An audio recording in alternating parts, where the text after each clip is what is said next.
വികസനമാണ് ബിജെപിയുടെ പ്രധാന പ്രചാരണമെന്ന് ശോഭാ സുരേന്ദ്രൻ. മണി പമ്പിംഗ് ചെയ്യുന്ന പാർട്ടിയാണ് ഇടതുപക്ഷം. നരേന്ദ്രമോദിയുടെ വികസനത്തിനാണ് ജനങ്ങളുടെ വോട്ടെന്നും ശോഭാ സുരേന്ദ്രൻ പറഞ്ഞു.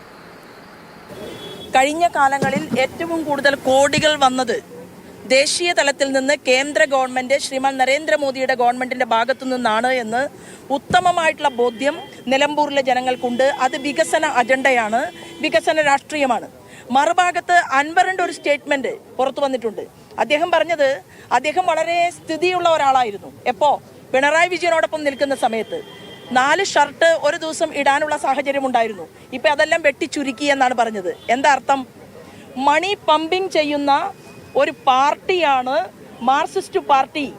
മാർക്സിസ്റ്റ് പാർട്ടിയോടൊപ്പം ഇടതുപക്ഷത്തോടൊപ്പം ചേർന്ന് നിൽക്കുന്നവരിലേക്ക് മണി പമ്പിംഗ് നടന്നിരുന്നു എന്നുള്ളതും ആ മണി പമ്പിങ്ങിന്റെ ഭാഗമായിട്ട് അൻവർ അതിനെ ആസ്വദിച്ചിരുന്നു എന്നുള്ളതും ഇടതുപക്ഷ രാഷ്ട്രീയത്തിന്റെ ഒരു വ്യക്തമായ ചിത്രം അൻവർ നടത്തിയിരിക്കുകയാണ്.